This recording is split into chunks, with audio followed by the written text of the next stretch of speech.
बिस्मिल्लाहिर्रहमानिर्रहीम अस्सलाम वालेकुम। डियर स्टूडेंट, आज का जो हमारा टॉपिक है उसमें हमने डिस्कस करना है कि जो केमिकल कंपोजिशन ऑफ डीएनए है उसके ऊपर जो मुख्तलिफ साइंटिस्ट ने कंट्रीब्यूट किया कि वो किस तरह केमिकल नेचर ऑफ डीएनए और स्ट्रक्चर ऑफ डीएनए डिस्कवर हुए, किस तरह हमें पता चला कि डीएनए इस शक्ल का है। तो दो साइंटिस्ट के तो हम कंट्रीब्यूशन ऑलरेडी डिस्कस कर चुके हैं, जैसे फ्रेडरिक माइचर ने न्यूक्लियन के शक्ल में डीएनए को डिस्कवर किया। उसके बाद पीए लेविन ने उसकी केमिकल कंपोजिशन बताई कि उसमें न्यूक्लियोटाइड्स होते हैं। फिर न्यूक्लियोटाइड के आगे फर्दर केमिकल कंपोजिशन हमने देखी, न्यूक्लियोटाइड आपस में कैसे जुड़ते हैं फास्फोडाइएस्टर बॉन्ड के ज़रिए से, या उसको डिहाइड्रेशन सिंथेसिस कह सकते हैं, वो हमने डिस्कस किया। आज हमने एक और साइंटिस्ट का कंट्रीब्यूशन डिस्कस करना है कि अरविंद चेरावॉफ। तो इसने ये देखा कि जैसे हम कहते हैं ना कि नाइट्रोजीनियस बेसिस डीएनए के अंदर 4 किस्म की होती हैं, एडेनिन, थायमिन, साइटोसिन, गुआनिन। ये 4 किस्म की नाइट्रोजीनियस बेसिस डीएनए के अंदर मौजूद होती। तो उसने कहा कि जितनी अमाउंट एडेनिन की होगी उतनी ही थायमिन की होगी। तो एडेनिन और थायमिन प्रोपोर्शन के लिहाज से डीएनए में एक जितने होते हैं, इक्वल इन अमाउंट होते हैं। और गुआनिन हमेशा साइटोसिन जितने होंगे, यानी उसके अमाउंट या प्रोपोर्शन गुआनिन का साइटोसिन के बराबर होगा। जैसे सपोज हम कर लेते हैं कि एडेनिन की 10 है तो थायमिन की भी 10 होगी वैल्यू, अगर गुआनिन की 30 है तो साइटोसिन की भी 30 होगी।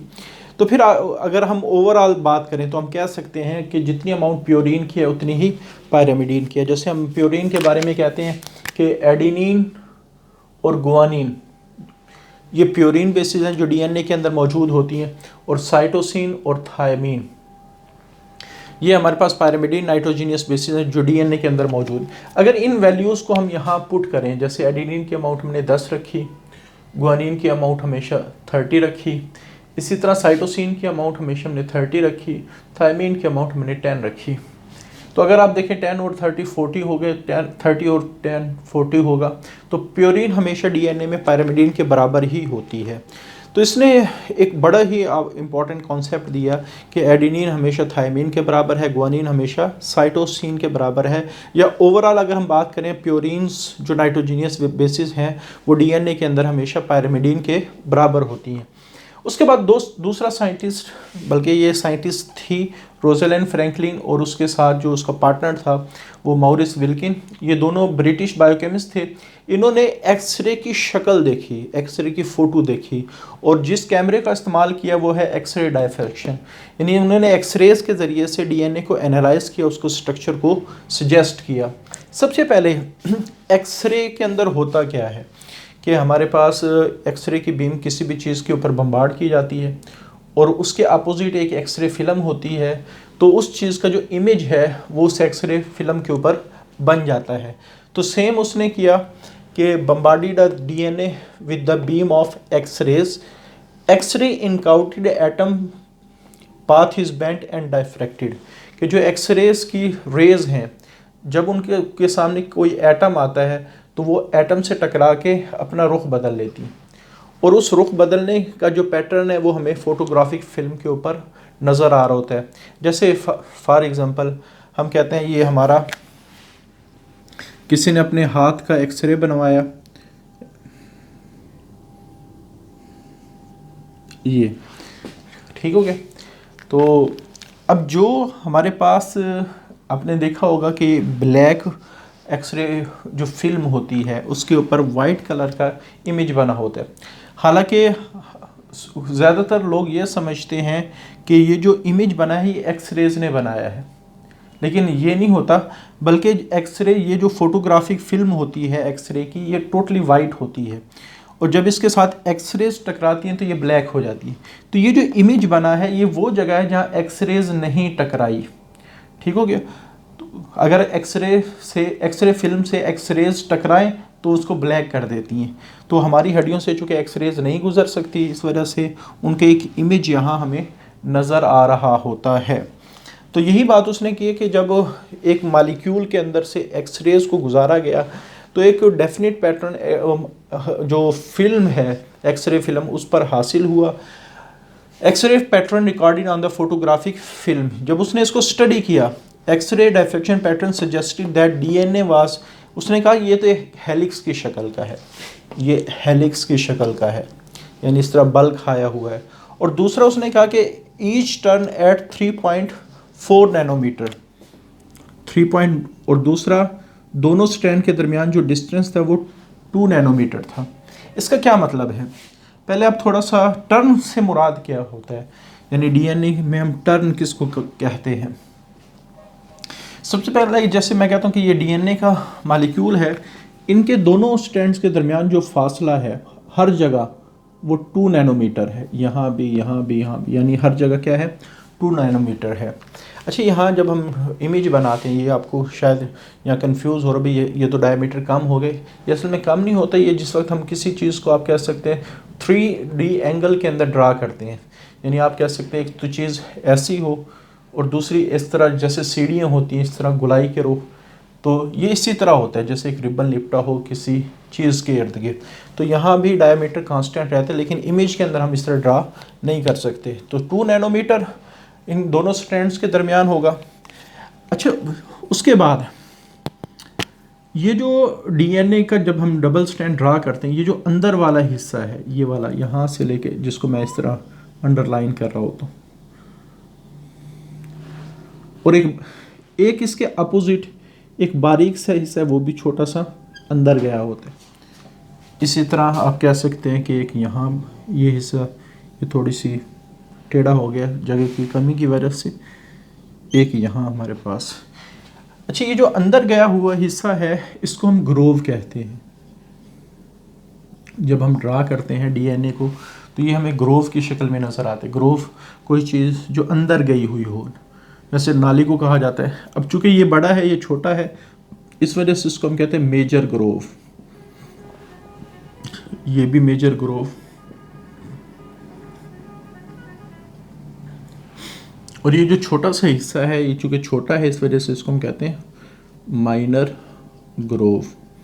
इधर भी हमारे पास क्या बनेगा, माइनर ग्रोव। तो जब हम टर्न की बात करते हैं तो टर्न को हमेशा डिफाइन किया जा सकता है the distance between 2 major groove और डिस्टेंस बिटवीन 2 माइनर ग्रोव।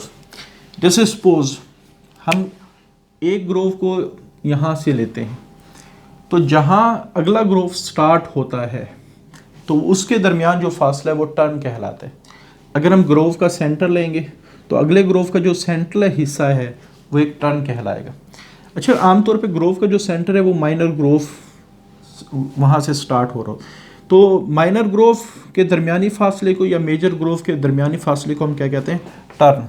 तो टर्न को हम डिफाइन कैसे करेंगे, the distance between 2 consecutive minor और मेजर ग्रोव। तो इसकी जो लेंथ है वो 3.4 नैनोमीटर है, यानी एक टर्न की। यहाँ से लेके यहाँ क्या ले, यहाँ से लेके यहाँ तक क्या ले, बहरहाल जो भी है। तो आप मेजर ग्रोव के लिहाज से डिस्कस कर लें या माइनर ग्रोव के लिहाज से डिस्कस कर लें, तो उसकी जो लेंथ होगी वो 3.4 नैनोमीटर, इसको 34 ऑंगस्ट्रम भी कह सकते हैं, 34 ऑंगस्ट्रम भी कह सकते हैं। तो जब रोज़लैंड फ्रैंकलिन ने जो एक्सरे बम्बार्डमेंट की, उसके बाद जो पैटर्न आया, उस पैटर्न की बिहाफ पे आगे 3 बातें उसने की कि इसकी शेप हेलिक्स है और इसके हर टर्न की लेंथ 3.4 नैनोमीटर या 34 ऑंगस्ट्रम है, और इन दोनों स्ट्रैंड्स के दरमियान जो डीएनए के होते हैं उसका जो फासला है वो 2 नैनोमीटर है। अब जब उसने अपना 3D स्ट्रक्चर देखा, मुख्तलिफ एंगल से डीएनए के स्ट्रक्चर को देखा, तो जब उसके पास जो शेप आई, जो उसके माइंड के अंदर जो शेप बनी, तो उस शेप को सामने रखते हुए जो उसका दूसरा पार्टनर था, जिसकी लेबॉर्ट्री में जो रोज़लैंड फ्रैंकलिन जो एक फ़ीमेल साइंटिस्ट है वो वर्क कर रही थी, तो उसने फिर उसके एक मॉडल तैयार किया डीएनए फाइबर के ज़रिए से। यानी जैसे हम कोई चीज़, हमारे पास इंफॉर्मेशन आए, उस इंफॉर्मेशन को देख के हम एक मॉडल सा तैयार कर दें, तो इसने यही काम किया कि डीएनए फाइबर तैयार किया। डीएनए फाइबर से क्या मुराद है कि उसको देखते हुए उसने एक प्रॉपर मॉडल तैयार किया। तो एक्सरे डाइफ्रैक्शन रोज़लैंड फ्रैंकलिन ने परफॉर्म की थी, और उसके रिज़ल्ट को देख के एक मॉडल सा तैयार वो मॉरिस विल्किन ने किया। इन्होंने काफ़ी हद तक अपने इस डीएनए के मॉडल को या डीएनए के स्ट्रक्चर को एक्सप्लेन काफ़ी हद तक कर दिया। लेकिन इन्होंने अभी अपना मॉडल या अपनी जो इंफॉर्मेशन है उसको ऑफिशियली पब्लिश नहीं किया था। तो इसी दौरान दो साइंटिस्ट जो कैम्ब्रिज यूनिवर्सिटी के थे, यंग रिसर्चर, उन्होंने 1953 में जो इंफॉर्मेशन रोजलिंड फ्रैंकलिन ने दी या मॉरिस विल्कन ने दी, उसकी बुनियाद पे कुछ अपने रिज़ल्ट इकट्ठे किए, कुछ उनकी इंफॉर्मेशन से रिज़ल्ट इकट्ठे किए। तो सारे रिज़ल्ट को इकट्ठा करके उन्होंने एक मॉडल पेश किया। उस मॉडल को हम कहते हैं वाटसन एंड क्रिक मॉडल, जिसमें दोनों इन्फॉर्मेशन आ गई। ये वाली इन्फॉर्मेशन भी उन्होंने ऐड की और अपनी इन्फॉर्मेशन जो उनके अपने रिजल्ट आए तो उसको भी ऐड करके एक प्रॉपर मॉडल पेश किया, जिसको वाटसन एंड क्रिक मॉडल कहते हैं या double helical structure of DNA कह सकते हैं। और इसके बारे में कहा जाता है कि अभी तक ऐसा मॉडल है जो तकरीबन आम तौर पे करेक्ट है। तो young researcher, university of Cambridge से इनका ताल्लुक़ था। उन्होंने रोजलिंड फ्रैंकलिन के रिज़ल्ट को भी देखा और अपने रिज़ल्ट को भी वर्कआउट करके एक स्ट्रक्चर ऑफ डीएनए पेश किया और इस मॉडल को 1953 में पब्लिश किया। और ये मॉडल अब हम कहते हैं कि ये बिल्कुल डीएनए का ठीक मॉडल है या ठीक। इस मॉडल के मुख्तलिफ़ किस्म के पॉइंट्स हैं, यानी ये जो इन्होंने पब्लिश किया डीएनए के बारे में इंफॉर्मेशन, उसके जो चीदा पॉइंट हैं उनको हम डिस्कस कर लेते हैं। सबसे पहले ये मॉडल क्या कहता है कि हमारे पास जो डीएनए है वो डबल हेलिक्स है, हेलिकल बल खाया हुआ स्ट्रक्चर, और ये डबल स्ट्रैंडेड है। अच्छा, इसको डबल हेलिक्स को हम डुप्लेक्स भी कह देते हैं। बुक में काफ़ी जगह डुप्लेक्स का वर्ड इस्तेमाल किया गया। तो डुप्लेक्स डबल हेलिकल का शॉर्ट फॉर्म है। उसके बाद basis of two strands pointed inward toward each other forming base pair. इसका क्या मतलब है कि जो न्यूक्लियोटाइड्स हैं,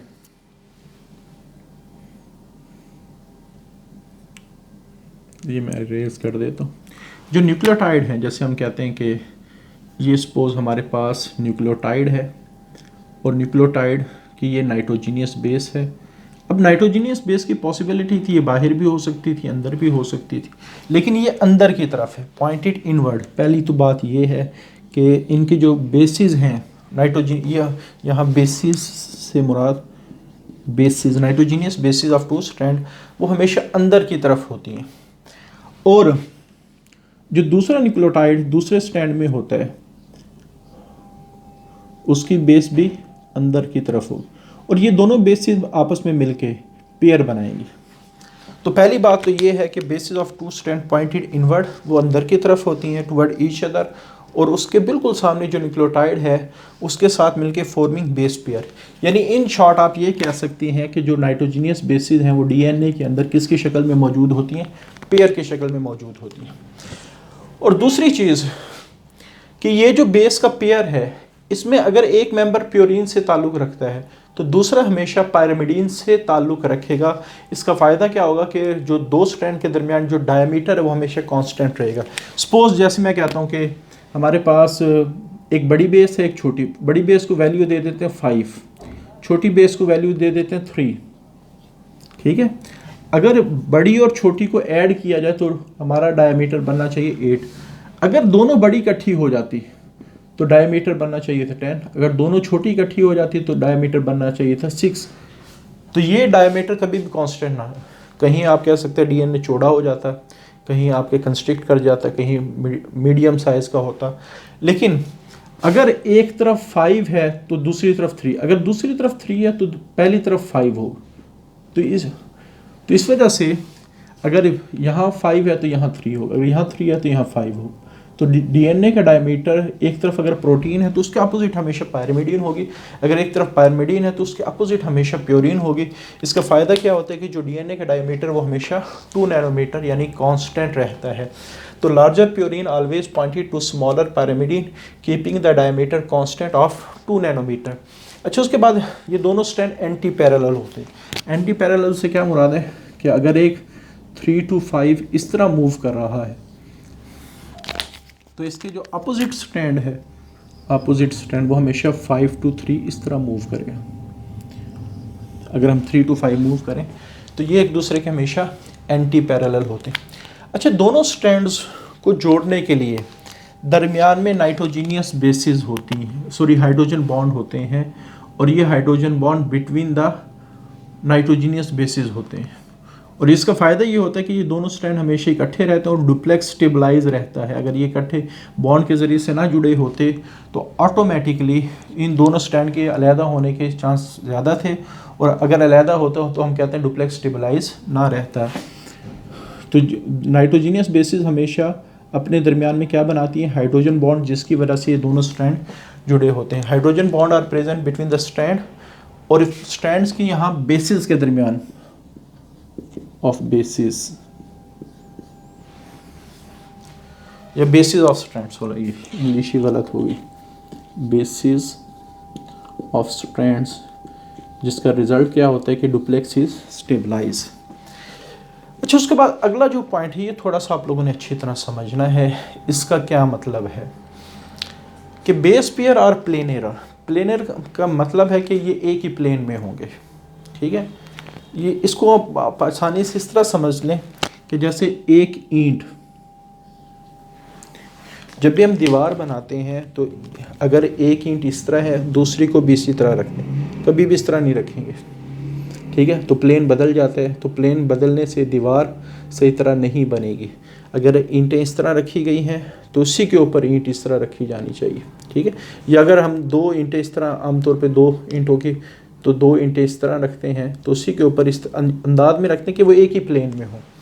तो सबसे पहले प्लेनर का मतलब समझना है कि अगर एक ईंट इस तरह है तो एक न्यूक्लियोटाइड इस तरह है तो दूसरा भी इसी तरह होना चाहिए, तो इसको हम कहते हैं ये प्लेनर है।